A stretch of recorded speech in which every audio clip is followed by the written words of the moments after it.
सत श्री अकाल जालंधर, नमस्कार भारत। आप सभी का तहे दिल से बहुत बहुत शुक्रिया। आप सभी अपना कीमती समय निकाल आज हमारे बीच शामिल हुए दैनिक सवेरा कॉन्क्लेव 2026 में। क्यों ना इस कॉन्क्लेव की शुरुआत एक बार जोरदार तालियों के माध्यम से की जाए, तालियों की गड़गड़ाहट से की जाए। इससे पहले कि हमारी चीफ गेस्ट को मैं मंच पर आमंत्रित करूं, आप सभी से अनुरोध करूंगी, आप सभी की नजरें जो है वो स्क्रीन की ओर होनी चाहिए। एक बहुत ही खास यात्रा, मैं चाहूंगी आप सभी की नजरें वीडियो की ओर। कुछ कहानियां राजनीति से नहीं, परिस्थितियों से जन्म लेती हैं। और एक ऐसी ही कहानी का जन्म साल 2006 में हुआ, जब भारतीय जनता पार्टी के वरिष्ठ विधायक नवीन किशोर प्रसाद सिन्हा का अचानक निधन हो गया और इंजीनियर बनने का सपना देख रहे 25 साल के एक युवा को पिता की राजनीतिक विरासत सौंपी गई। मई 1980 में रांची में जन्मे यह युवा नेता 2006 में पटना वेस्ट का उपचुनाव जीतकर बिहार सरकार में मंत्री बने।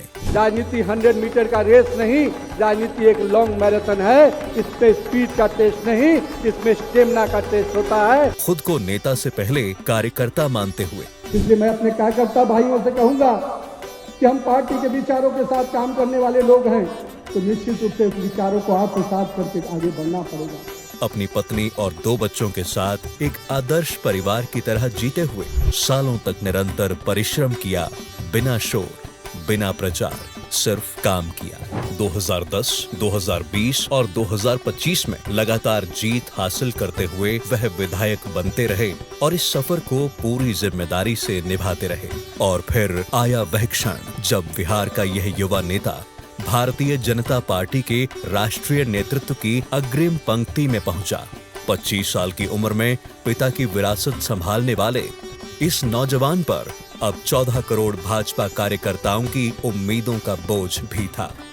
यह कहानी है दुनिया की सबसे बड़ी राजनीतिक पार्टी भारतीय जनता पार्टी के सबसे युवा राष्ट्रीय अध्यक्ष नितिन नवीन की, जिनके अध्यक्ष बनते ही भाजपा ने बंगाल जीतकर अपना सबसे बड़ा लक्ष्य हासिल किया।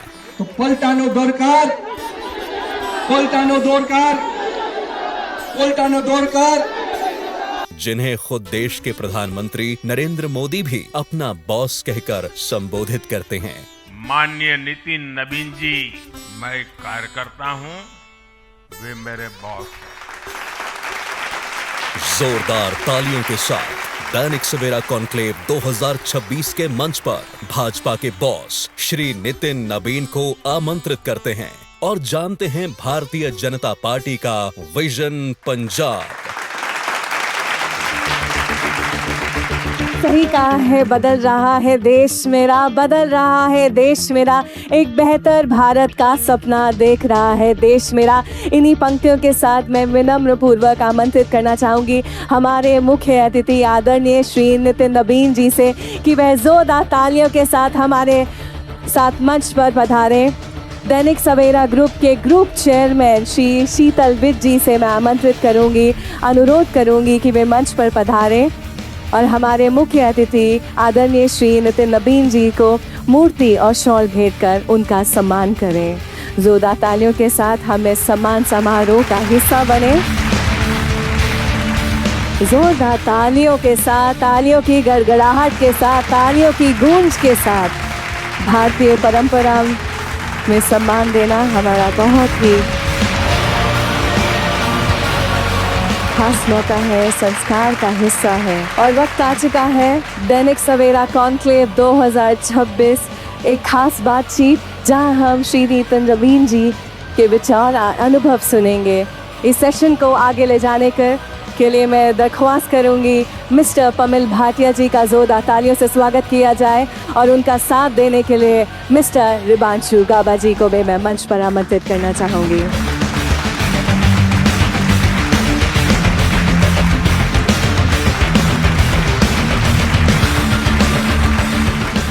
नितिन जी, बहुत बहुत स्वागत है दैनिक सवेरा कॉन्क्लेव 2026 में। धन्यवाद, आपकी पूरी टीम को बहुत बहुत धन्यवाद।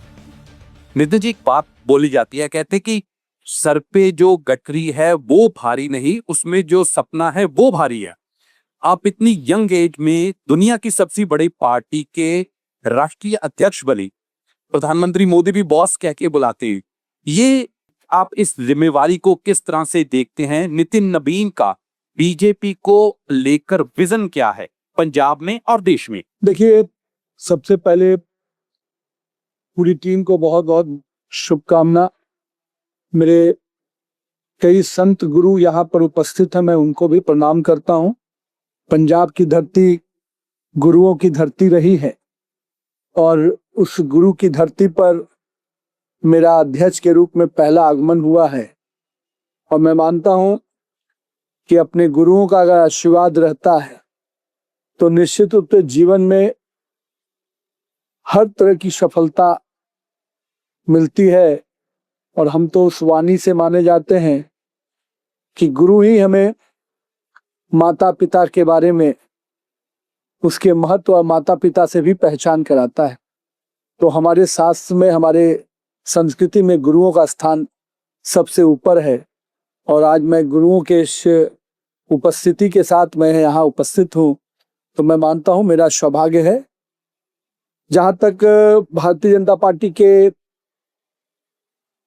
भविष्य के निर्णय के लिए आपने पूछा और पंजाब के विजन को लेके पूछा, देखिए, भारतीय जनता पार्टी बहुत ही स्पष्ट मानती है कि हमारे लिए पूरा 140 करोड़ देशवासी हमारा परिवार है और उस परिवार के भाव से हम पूरे देश के लोगों को लेते हैं।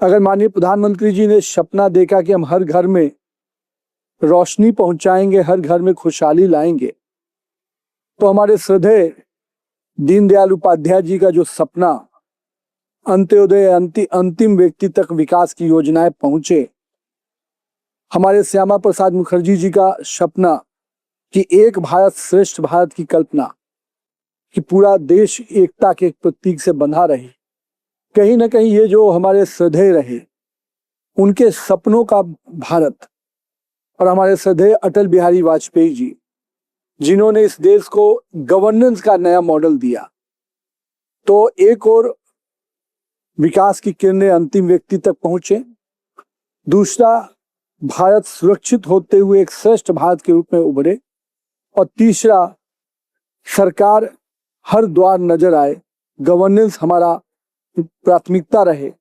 ये तीन विषय हमारी पार्टी के और हमारी सरकार के प्रथम ध्येय रहे। जहां तक भाजपा के भविष्य के विषय को आपने कहा, मैं मानता हूं कि भारतीय जनता पार्टी का जो सफर अभी तक का रहा है, जनसंघ काल से अगर हम देखते हैं तो हमने अपने विचारों के साथ संघर्ष किया। 1980 में भारतीय जनता पार्टी के स्थापना काल से जब श्रद्धेय अटल बिहारी वाजपेयी जी ने कहा था कि अंधेरा छटेगा कमल खिलेगा, जब हम 2 सांसदों वाली पार्टी थे, तब से लेकर अभी तक का सफर, जब आज 22 राज्यों में हमारी सरकारें बन गई, हम भी आज भी उसी बात को मानते हैं कि कार्यकर्ता हमारी संजीवनी है, कार्यकर्ता ही हमारा संघर्ष का साथी है। और पार्टी का सिर्फ पद पे बैठा हुआ व्यक्ति भी अपने आप को पहले कार्यकर्ता मानता है, फिर किसी पद का अधिकार मानता है।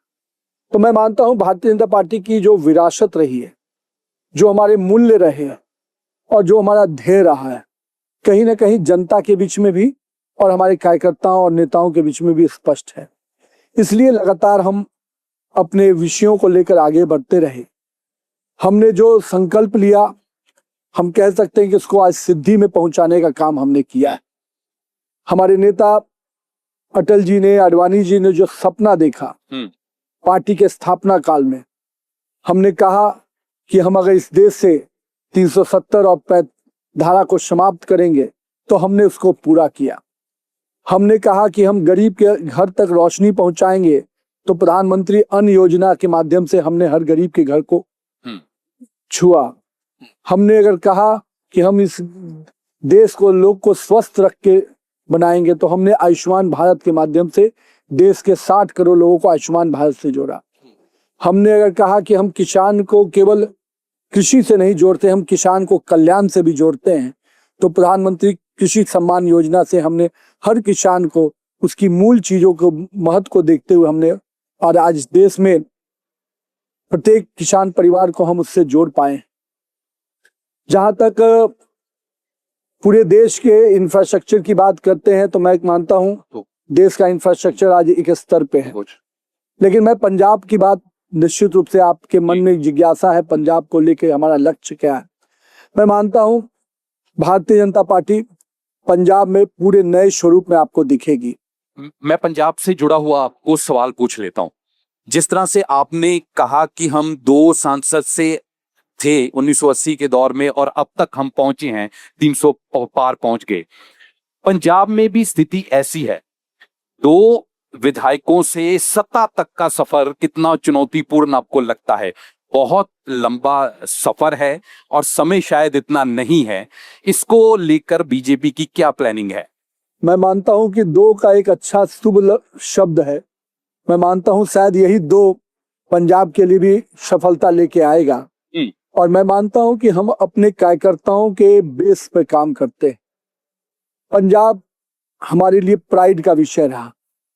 पंजाब के प्राइड को माननीय प्रधानमंत्री जी, माननीय हमारे पूर्व के नेता अटल बिहारी वाजपेयी ने हमेशा सामने रखकर काम किया। हमने कई ऐसे फैसले लिए जो पंजाब के लोगों के सम्मान को, पंजाब के प्राइड को आगे बढ़ाता है। साथ ही साथ पंजाब के जो संस्कृति से जो सबसे 2 बातें जो निकल के आती हैं, जो पंजाब की विरासत को भी और पंजाब की संस्कृति को भी दर्शाता है। पंजाब के लोग देश को सुरक्षा भी देते हैं और पंजाब की संस्कृति देश की संस्कृति को भी ताकत देती है। मैं मानता हूं कि ये दोनों ही विषय भारतीय जनता पार्टी से सीधे जुड़ते हैं। हम देश की सुरक्षा के लिए निश्चित रूप से संकल्पित रहते हैं। हम मानते हैं कि देश का एक एक व्यक्ति हमारे लिए इम्पोर्टेंट है। एक समय था इसी देश में जब कहा जाता था कि सीमाओं में पड़ने वाले गांव हमारे अंतिम गांव हैं, पर नरेंद्र मोदी जी ने उस सोच को बदल दिया। उन्होंने कहा कि देश के सीमाओं पर पड़ने वाले गांव हमारे प्रथम गांव हैं। कहीं ना कहीं ये शब्द, ये संदेश स्पष्ट रूप से हमारी सुरक्षा के प्रति हमारी जो संकल्प है उसको दिखाता है, जो पंजाब की जमीन से इस बात को हम निश्चित रूप से समझ सकते हैं। जहां तक संस्कृति और विरासत की बात है, मैं मानता हूं पश्चिम बंगाल एक ऐसा राज्य रहा जिसने अपनी संस्कृति के, अपने स्पोर्ट्स, अपने कल्चर के लिए, आर्ट के लिए हमेशा जाना गया। और पंजाब उसी प्रकार से अपने स्ट्रॉन्ग संस्कृति, अपने स्ट्रॉन्ग प्राइड और वैल्यूज के लिए जाना जाता है। और मैं मानता हूं भारतीय जनता पार्टी का जो विजन है, भारतीय जनता पार्टी का लीडरशिप का जो नेतृत्व है, निश्चित रूप से पंजाब के इन दोनों विषयों से, उसके संस्कृति से, उसकी विरासत से और उसके उस विषय को कि जिस प्रकार से आज अनेकों वीर सपूत इस मिट्टी ने जन्म दिए हैं, कई हमारे शहीद इस मिट्टी के रहे हैं जिन्होंने इस देश की सुरक्षा के लिए, इस देश की संस्कृति लिए काम किया। मैं मानता हूं कि उनके सम्मान को देखते हुए, उनके सम्मान को बनाते हुए पंजाब में निश्चित रूप से भारतीय जनता पार्टी का भविष्य बहुत उज्जवल है। और भविष्य में पंजाब को एक विकसित पंजाब है। 2047 में अगर हम विकसित भारत की बात कर रहे हैं तो पंजाब के एक एक गांव को, एक एक कस्बे को, एक एक चौपाल को हम विकसित पंजाब कैसे बनाएं, इस दिशा में एक संकल्प के साथ हम आगे बढ़ेंगे।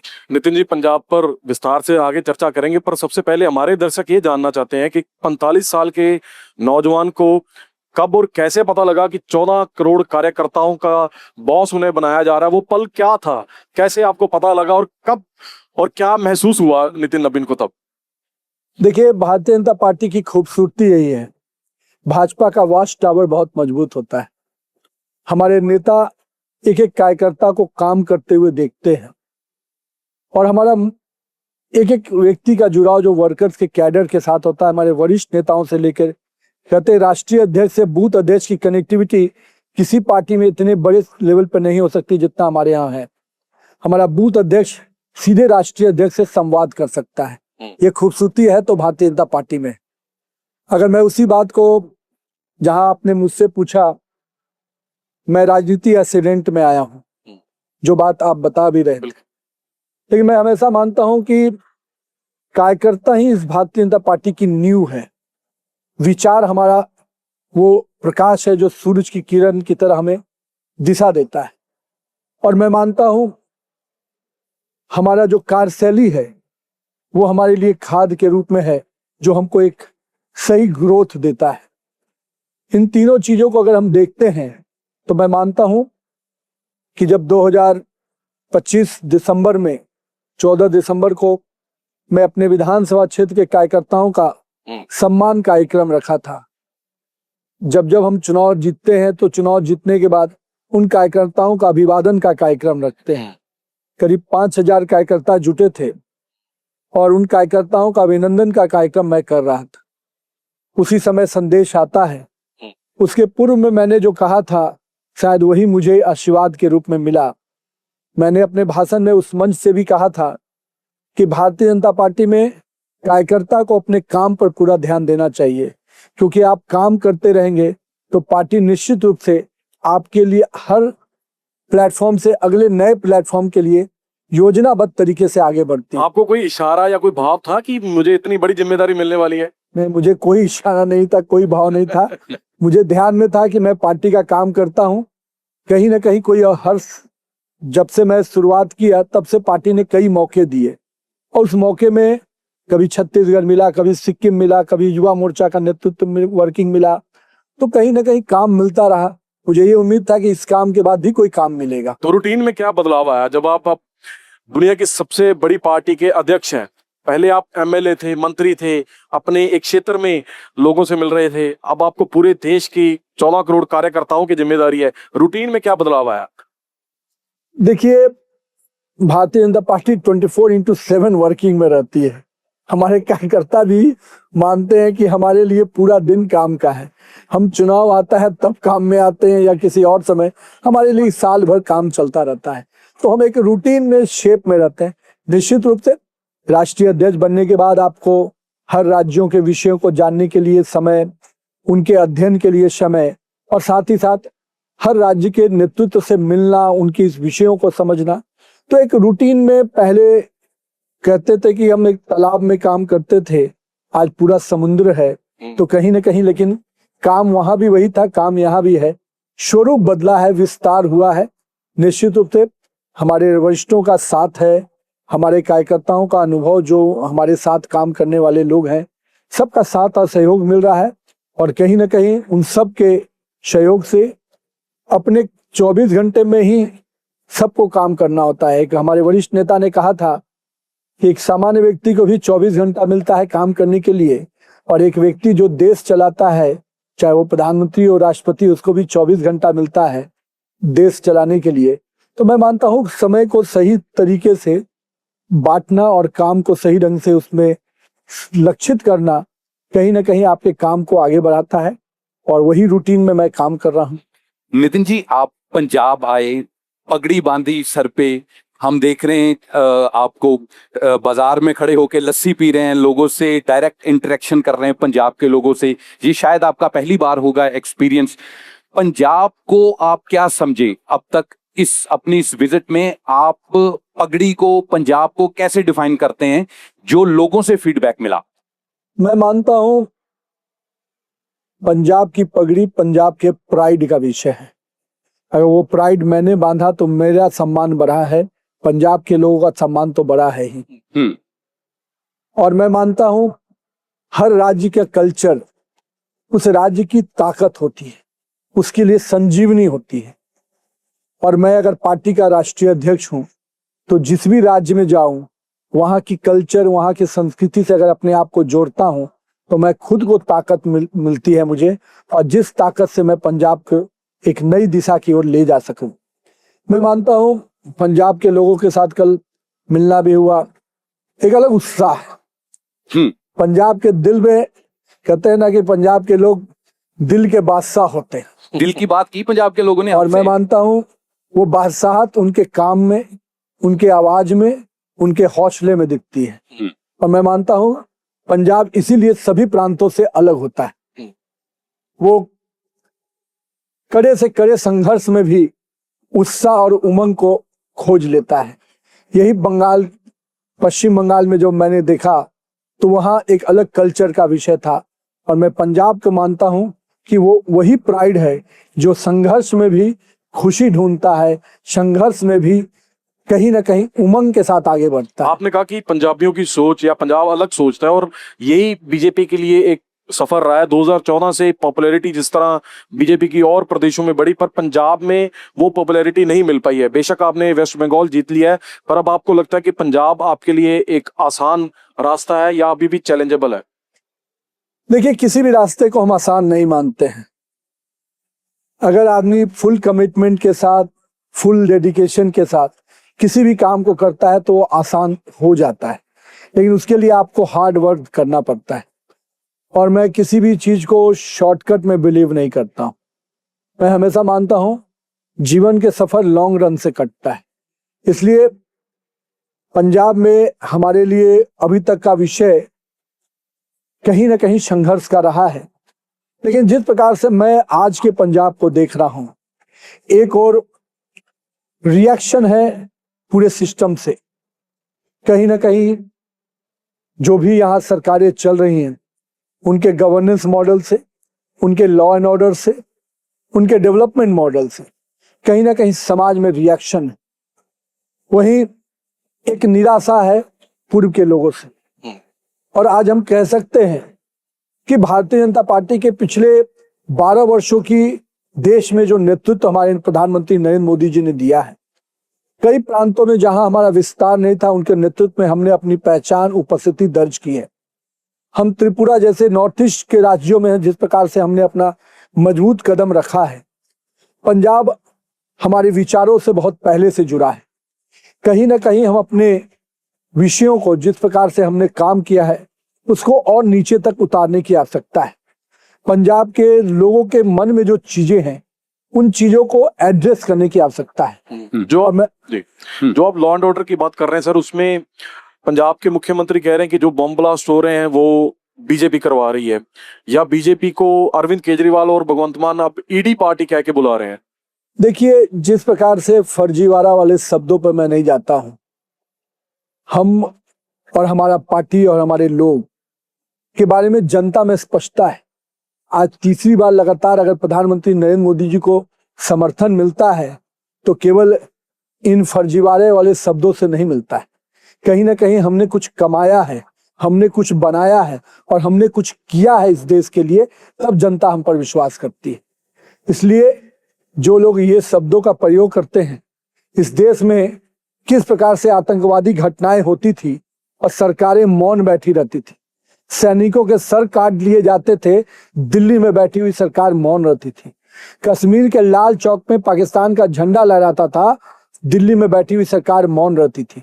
इसलिए देश की सुरक्षा के विषय पे कोई हमसे सवाल नहीं कर सकता। देश की सुरक्षा के प्रति हमारी जवाबदेही पूरे कमिटमेंट के साथ है और हम उस पर कोई कंप्रोमाइज नहीं करते हैं। और हम इन चीजों के लिए नहीं जाने जाते हैं जो उनके शागिर्द हैं, जिन्होंने राज्यों में बूथ लूटने से लेकर बम विस्फोट तक के सरगने जो रहे हैं, वो उन्हीं के शागिर्द वाले लोग हैं, उन्हीं के अलायंस के लोग हैं। हमारा यूएसपी इस प्रकार का नहीं रहा है। हम तो वो लोग हैं जो लाल चौक पे तिरंगा फहराने की चिंता करते हैं। हम वो लोग हैं जो कश्मीर को पूरी तरह से भारत में देखना चाहते हैं। हम वो लोग हैं जो अपनी सांस्कृतिक विरासत को बचाने और संजोने में काम करते हैं। सर, एक पॉलिटिक्स में परसेप्शन जो होती है वो रियलिटी से ज्यादा स्ट्रांग होती है। बीजेपी को लेकर चाहे भगवंत मान हो या आपके पुराने साथी अकाली लीडर हो, वो आपकी एक परसेप्शन जो है वो ड्रॉ करते हैं। भगवंत मान हर स्टेज पर ये बात बोलते हैं कि ये ईडी पार्टी है। हमारे राज्यसभा मेंबर भी इन्होंने ले लिए, शायद ईडी का डर दिखा के, उनकी कमजोरियां दिखा के। और जो बॉम्ब ब्लास्ट का जिक्र है उसके बारे में ये कहा जाता है कि डरा देते हैं, एक ये डर की राजनीति करते हैं। दो कम्युनिटीज को लड़ाओ, डर पैदा करो और फिर एक के साथ खड़े हो जाओ। ये जो है ये परसेप्शन है। इन दोनों चीजों का जवाब क्या है? नहीं, ये परसेप्शन होता तो दिल्ली में हमको जनता फिर से मैंडेट नहीं देती।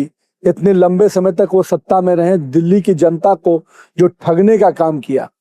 अभी तो एक एक फर्जीवाड़ा उनका जब निकलता है तो वो आप सबके सामने आता ही है।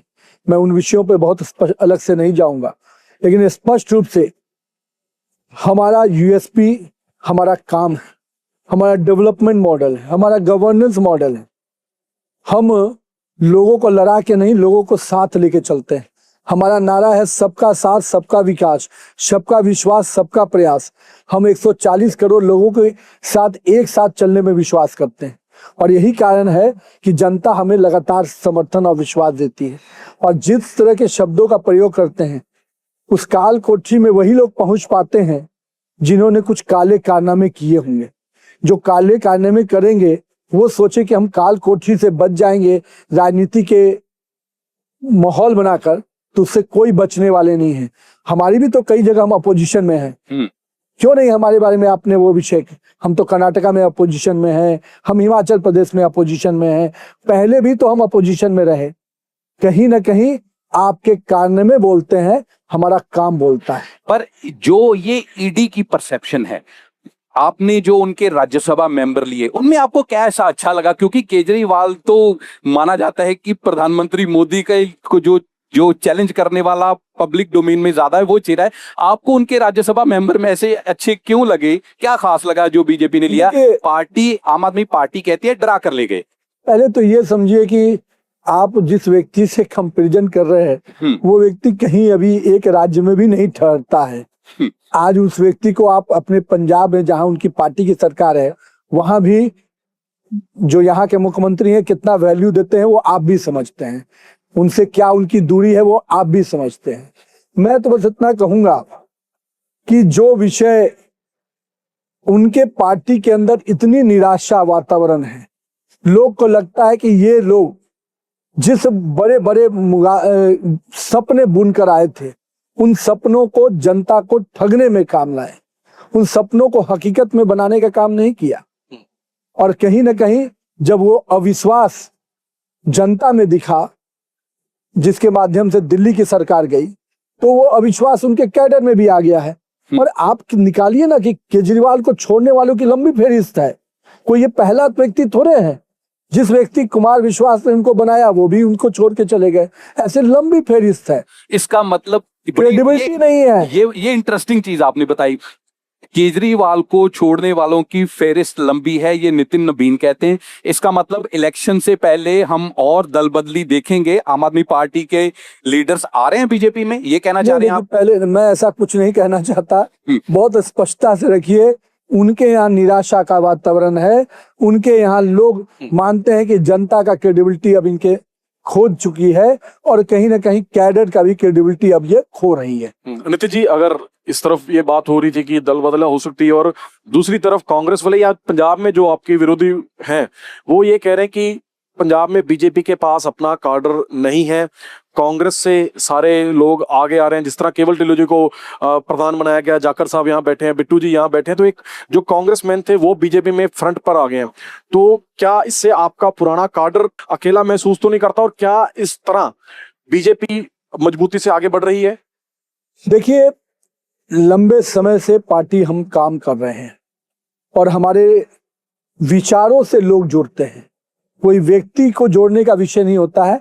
जो लोग हमारे विचार के साथ आ सकते हैं हम उनको जोड़ के चलते हैं। उसमें कुछ नए राजनीति में आने वाले लोग होते हैं, कुछ रूटेड वर्किंग से आने वाले लोग होते हैं, कुछ बाहर से भी आते हैं। लेकिन ऐसा ये नहीं है कि कई राज्यों में हमारे साथ जो लोग आए हैं 15-20 साल में आज पार्टी के सिस्टम में रच बस गए हैं, उनको हमारे विचारों के साथ आना है। वो व्यक्ति आ रहा है ये विषय नहीं है, वो हमारे विचारों को आत्मसात कर रहा है, इसलिए हमारे साथ चल पा रहा है। जिस दिन वो विचारों के साथ नहीं होगा उस दिन वो फिर अलग रास्ते पे होगा। तो मैं ये मानता हूं कि जो हमारे विचारों के साथ आने को तैयार हैं हम उनको साथ लेके चल रहे हैं और यही हमारी भारतीय जनता पार्टी की खूबसूरती है। बहुत खुश हुए।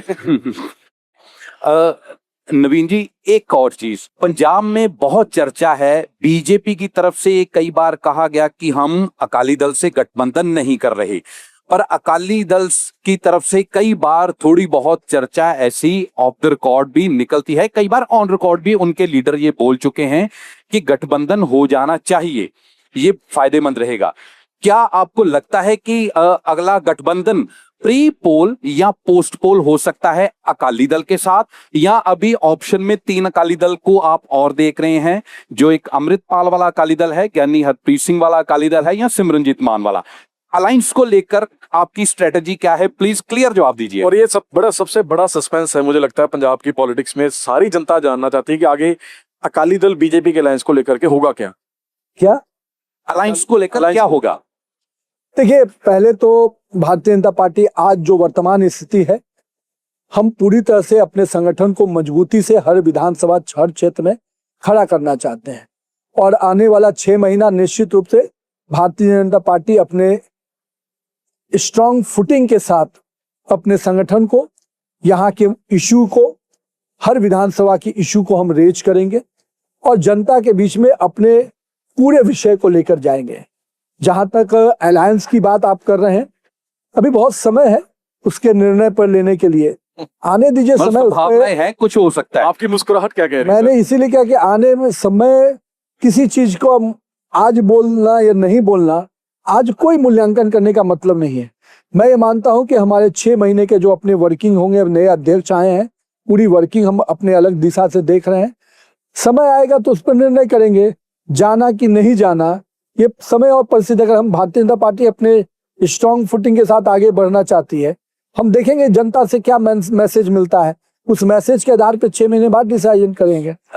नवीन जी, मैंने अपने सवाल में आपको 3 ऑप्शन बोले थे। सुखबीर बादल वाला अकाली दल, ज्ञानी हरप्रीत सिंह वाला अकाली दल, सिमरनजीत सिंह मान वाला अकाली दल। क्या आप सुखबीर बादल वाले अकाली दल को लेकर समय का इंतजार करेंगे या सारी ऑप्शंस खुली है, कल को जो सूटेबल लगे, हम ख्याल लगे, उसके साथ जा सकते हैं? देखिए, मैं आज बहुत स्पष्टता से, चूंकि आप लोग लगातार इन विषयों पे हैं, बहुत स्पष्टता से कि भारतीय जनता पार्टी अपने स्ट्रांग फुटिंग को एक एक विधानसभा, एक एक पंचायत में पहुंचाना चाहती है। अभी हम उस दिशा की ओर आगे बढ़ रहे हैं और जब चुनाव की प्रक्रिया बढ़ेगी, चीजें आएंगी, हम उस समय फिर से एक आकलन करेंगे। उस आकलन के आधार पर हम निर्णय करेंगे। आज न हम उसके पक्ष में है न विपक्ष में है, कहीं ना कहीं स्पष्टता के साथ है कि हम पहले अपनी दिशा पर आगे बढ़ना चाहते हैं और समय के गत पे कुछ चीजें हैं, उसको उस समय सॉल्व करेंगे।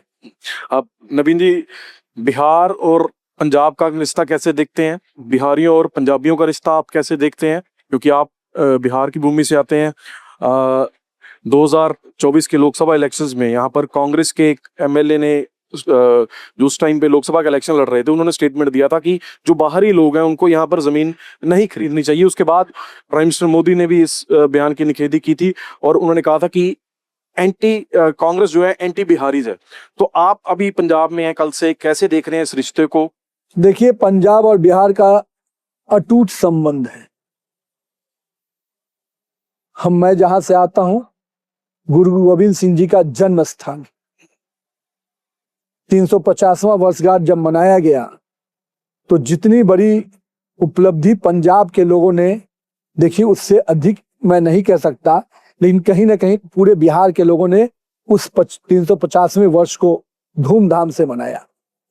जो लोग इसको उस रूप में देखते हैं, मैं मानता हूं कि गुरु नानक की धरती, गुरु गोविंद सिंह की धरती को अलग अलग करके मत देखिए। वो तो खेत, पंजाबी का जो खेत, मैं बहुत स्पष्टता से कह रहा हूं, अलग अलग करके मत देखिए। जो भी इस भारत में रहता है वो भारतीय है, उसके बाद बिहारी और पंजाबी है। मैं उस दिशा से देखता हूं और मैं ये मानता हूं इस देश के लोगों को, अभी आपने कहा बांटने वाली राजनीति, अभी तो आपने कहा, हम जब कहते हैं कि हम इसमें विश्वास ही नहीं करते तो इसका आरोप भी हम पर लगाते हैं, और जो लोग इस बांटने वाली राजनीति को जन्म देते हैं वो इस पे कुछ नहीं कहते। मैं ये कहता हूं बहुत ही स्पष्टता से, इस देश को 140 करोड़ लोगों को एक साथ एक स्वप्न में जोड़ने का काम नरेंद्र मोदी कर रहे हैं। एक समय था जब अमेरिका ने भी एक प्रकार से पूरे देश को एक स्वप्न के साथ जोड़ा था, तो आज अमेरिका अपने इस रूप में दिखता है। चाइना ने भी अपने आप को पूरे एक साथ एक स्वप्न के साथ जोड़ा कि मुझे चाइना को आगे लेके जाना है, तब आज चाइना इस रूप में दिखता है। आज की आवश्यकता है कि पूरा भारत एक साथ एक स्वप्न देखे कि मुझे 2047 में विकसित भारत बनाना है। तो निश्चित रूप से उसमें पंजाब के युवा का भी, पंजाब के मजदूर का भी, पंजाब के किसान का भी और पंजाब की महिलाओं का भी, पंजाब के सभी वर्गों का उत्थान है, विकास है। इसमें कोई शक नहीं कि पंजाबियों का और बिहारियों का आपस में बहुत गहरा संबंध है और अब से नहीं बहुत समय से है। पर सवाल अभी ये भी पंजाब की राजनीति में बहुत चलता है कि पंजाब में जो एसआईआर हो रही है प्रक्रिया, अगेन आपके विरोधी लीडर ये बोलते हैं कि पंजाब में एसआईआर करते हैं, ट्रेन भर के बिहार से यूपी से लोगों की आती है, वोट्स रिप्लेस होते हैं और जहां बीजेपी जाती है एसआईआर लेके जाती है, अपने वोटर साथ ले जाती है। ये क्रिटिसिज्म अभी पंजाब में चल रहा है एसआईआर को लेकर कि वोट्स में कुछ हेरफेर हो सकता है, वोट रिप्लेस हो सकते हैं यूपी या बिहार के लोगों के साथ। देखिए भाई, आप लोग अपोजिशन की भाषा अलग होनी चाहिए और आपकी भाषा अलग होनी चाहिए। आप सवाल करें, कोई दिक्कत नहीं, के लिए अपोजिशन की जो भाषा होती है वो अलग होती है। बिल्कुल।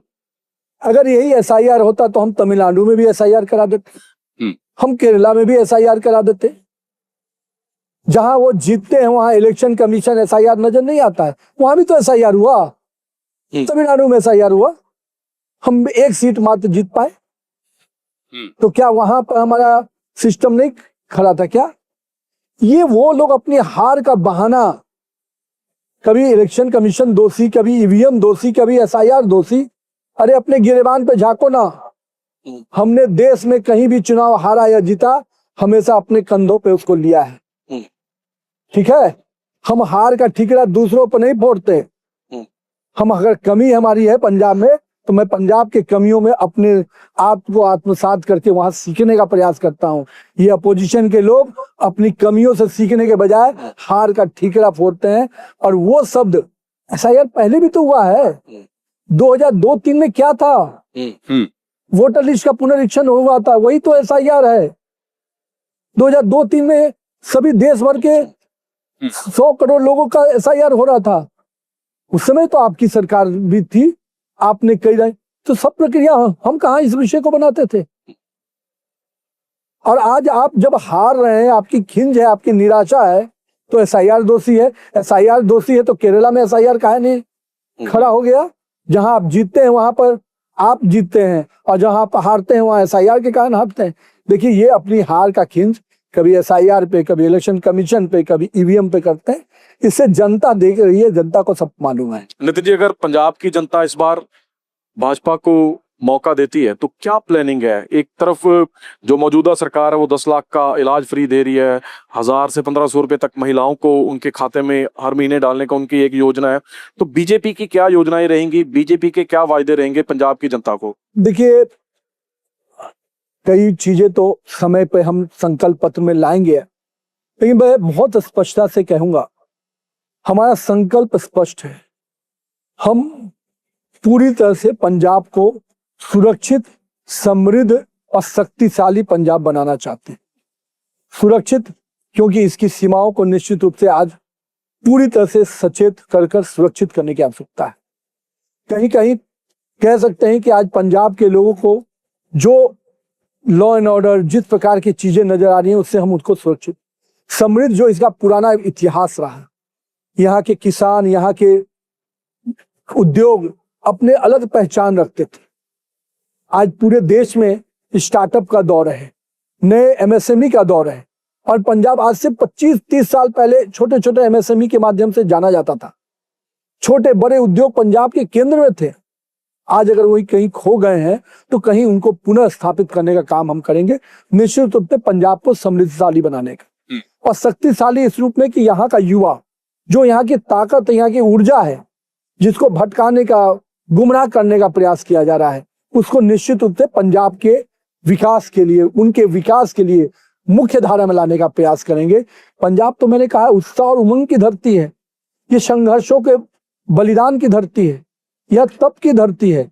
यहाँ का युवा शॉर्टकट में नहीं बिलीव करेगा। जो प्रकार से यहाँ के युवाओं को जो लत लगाया जा रहा है, मैं मानता हूं भारतीय जनता पार्टी उस लत से, उस अभिशाप से पंजाब के युवाओं को बाहर निकालेगी। नितिन जी, पंजाब के लोग बीजेपी का एक विजन ये भी जानना चाहते हैं कि जब आप लोग दावा करते हैं कि हम सरकार बनाएंगे, तो आपके लिए पंजाब को लेकर विजन क्या है? पंजाब में ड्रग्स बहुत बड़ी समस्या है, पहले ही 50 किलोमीटर तक बीएसएफ को दायरा दे दिया गया है, पर उसके बावजूद ड्रग्स ड्रोन से आ रहे हैं, ड्रग्स पंजाब में रुक नहीं रहे। अगर हाइपोथेटिकली बीजेपी सत्ता में आ गई, ड्रग्स को लेकर आपके पास क्या विजन है या आप कैसे इसको टैकल करेंगे? देखिए, हम बहुत स्पष्ट मानते हैं, बहुत हद तक नॉर्थ ईस्ट के राज्यों में भी ये समस्या हो रही थी। हम लोगों ने धीरे धीरे नॉर्थ ईस्ट के कई राज्यों को इससे बहुत हद तक बचाने में हम सफल हुए। हमारा ट्रैक रिकॉर्ड है। हम कोई बात बोल रहे हैं तो मैं केवल आपके मंच पे नहीं, उसके डाटा है, उसके सोशल मीडिया और मीडिया पे उसकी चीजें हैं।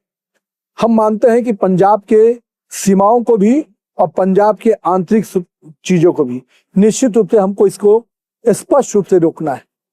हम स्पष्ट मानते हैं कि ड्रग्स को नो कहना है, से नो टू ड्रग्स।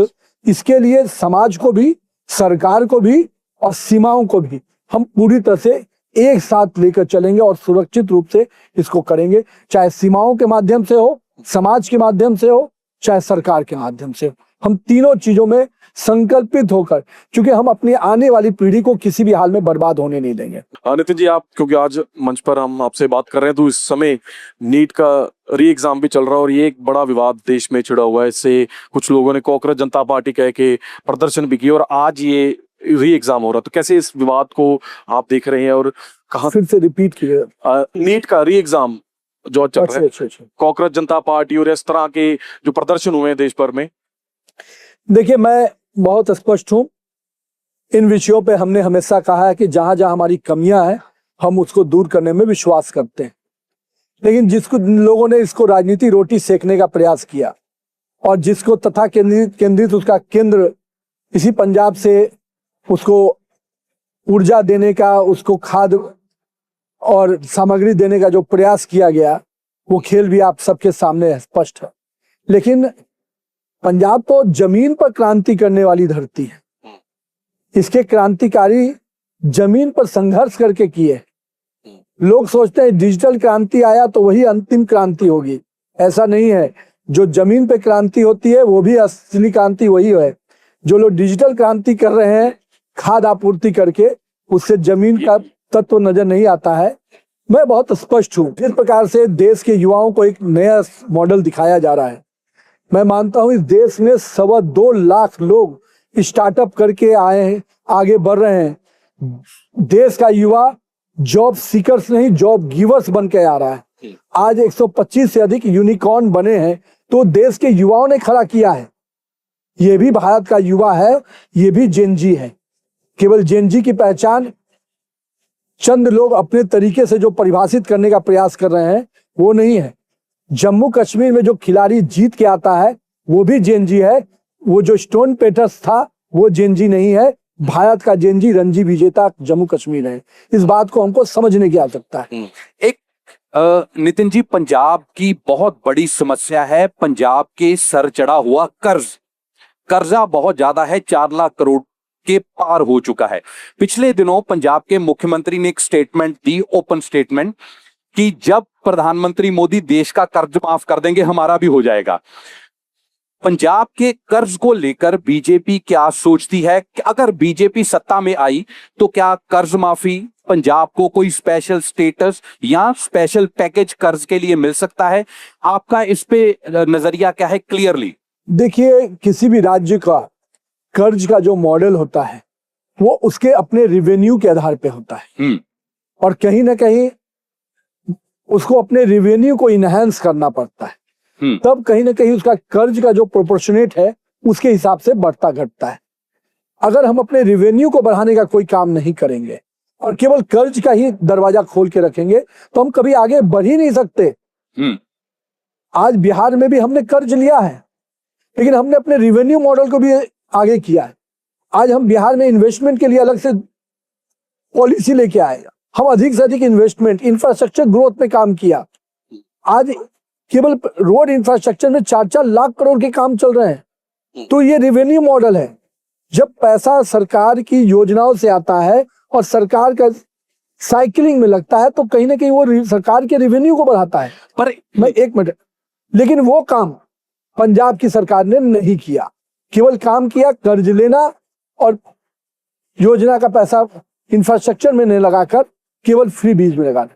मैं ये मानता हूं जहां पंजाब के लोगों के लिए निश्चित रूप से वो कर जो सरकार बनेगी हमारी, तो वो हमारी जवाबदेही है उससे जनता को कहीं ना कहीं दूर बचाना। नहीं, जब नितिन नवीन जैसे बड़े लीडर, देश के सबसे बड़े लीडरों में एक, पंजाब में घूम रहे हैं सरकार बनाने के लिए, तो क्या ऐसा आश्वासन हम आपसे ले सकते हैं कि पंजाब का कोई कर्ज माफ हो सकता है या स्पेशल पैकेज मिल सकता है आप शब्दों को अगर सरकार बनी? नहीं, पहले आप समझ नहीं रहे हैं।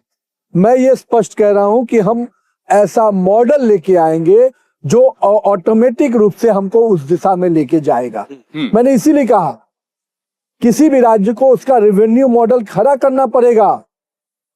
ये जो कांग्रेस की संस्कृति रही कि लोन बांटिए और लोन माफ करने की राजनीति, पहले साल 4 साल बांटी और 5वां साल माफ करने की, ये कांग्रेस की राजनीति है। हम ये मानते हैं कि अगर हम किसी को लोन देते हैं तो उसके लोन के रेवेन्यू और पेमेंट मॉडल को खड़ा करते हैं। आज महाराष्ट्र में भी लोन हो रहा है, हमारे राज्य बिहार में भी हो रहा है, सभी राज्यों में लोन ले रहा है। लोन को रीपेमेंट करने का स्ट्रक्चर खड़ा करना पड़ता है। हमारी सरकार बनेगी तो पंजाब के लोगों के लिए वो जो लोन यहाँ की सरकार ने केवल अय्यासी के लिए लिया, केवल अपने ब्रांडिंग के लिया, वो सब का भी पर्दाफाश करेंगे और साथ ही साथ इस राज्य के लोगों को उसका कर्ज का बोझ नहीं आने देंगे। उसको रेवेन्यू मॉडल में लाकर निश्चित रूप से पंजाब को विकसित पंजाब बनाने की दिशा में आगे बढ़ेंगे ताकि ये लोन उनके लिए अभिशाप न बने। संत समाज की अहमियत भाजपा के लिए क्या है? क्या संत समाज की अहमियत बीजेपी के लिए क्या है? मैंने तो शब्द में ही आपको सबसे पहले कहा कि भारतीय जनता पार्टी के बारे में तो एक समय आप लोग ही कहते थे कि ये संतों के और गुरुओं की पार्टी है, और मैं मानता हूं कि आज संत समाज का आशीर्वाद, संत समाज का मार्गदर्शन और संत समाज का कह सकते हैं कि जो उनकी सोच रही है उसको भारतीय जनता पार्टी ने आगे बढ़ाने का काम किया। जिस प्रकार से भारतीय संस्कृति, भारतीय परंपराएं, मैं जिसकी चर्चा किया, जिसका एक बहुत बड़ा केंद्र पंजाब भी है, हमने अपनी विरासत को संजोने का काम किया। अगर हम काशी विश्वनाथ कॉरिडोर की बात करते हैं, हम अपने हरि मंदिर की बात करते हैं, तो कहीं ना कहीं इसको संजोने में, आजकल मैं गया था अमृतसर और हरि मंदिर के जब पूरे दर्शन किए, जिस प्रकार से वहां पर विकास किया गया, जिस प्रकार से वहां के पूरे चीजों को विकसित किया गया, तो हम कह सकते हैं कि हमने अपने विरासत को, अपनी संस्कृति के संजोने का काम किया। हम काशी विश्वनाथ की भी बात करते हैं, हम उज्जैन के महाकाल की भी बात करते हैं, केदारनाथ और बद्रीधाम की भी बात करते हैं, तो हम हरि मंदिर की भी बात करते हैं। तो कहीं ना कहीं मैं मानता हूं संतों की जो सोच है उसी के अनुरूप भाजपा काम कर रही है। आखिरी प्रश्न है, लिट्टी चोखा ही खा रहे हैं पंजाब में आके या फिर भटूरे छोले भी ट्राई किए हैं? देखिए, भारत के ये समय में उसका हर राज्य का जो फूड है वो अब ग्लोबल हो गया है। आज मक्के दी रोटी और सरसों का साग बिहार में भी लोग उतना ही पसंद करते हैं, तो बिहार के लिट्टी चोखा के प्रति यहाँ के लोगों का उतना ही झुकाव है। और दाल बाटी चूरमा राजस्थान का आज भी वही संस्कृति से बनता है। आपको क्या पसंद आया पंजाब का खाना? मैं तो बोलता हूँ कि एक एक राज्य, इडली डोसा जो साउथ का विषय था वो आज भी आपके हर रेस्टोरेंट में पाया जाता है। यही तो है एक भारत श्रेष्ठ भारत, और इसी परिकल्पना को तो लेके हम आगे बढ़ रहे हैं। बहुत बहुत शुक्रिया नितिन नबीन साहब, आप दैनिक सवेरा कॉन्क्लेव का हिस्सा बने। उम्मीद है कि पंजाब के लोग आपके बातों को रिस्पॉन्ड करेंगे, हालांकि अंतिम फैसला पंजाब के लोग ही करेंगे। बहुत बहुत शुक्रिया, थैंक यू। मैं चाहूंगी तालियों के साथ, तालियों की गड़गड़ाहट के साथ इन्हें मंच पर बुलाया जाए। रवनीत बिट्टू जी, तरुण चुग जी, सुनील झाकर जी, डॉक्टर नरेंद्र रायना जी, विक्रम साहानी जी, गौतम कपूर जी, अविनाश राय खन्ना जी, आप सभी हमारे साथ मंच पर जुड़े और बीजेपी का नवीन युग नितिन नबीन जी का सम्मानित करें। सभी का साथ, सभी का विश्वास, देवियों सजनों। इसी के साथ एक बार दोबारा से मैं शुक्रिया अदा करना चाहूंगी परम पूज्य संत समाज, गणमान्य अतिथियों, सभी मेहमानों का जो सभी हमारे साथ दैनिक सवेरा कॉन्क्लेव 2026 में जुड़े।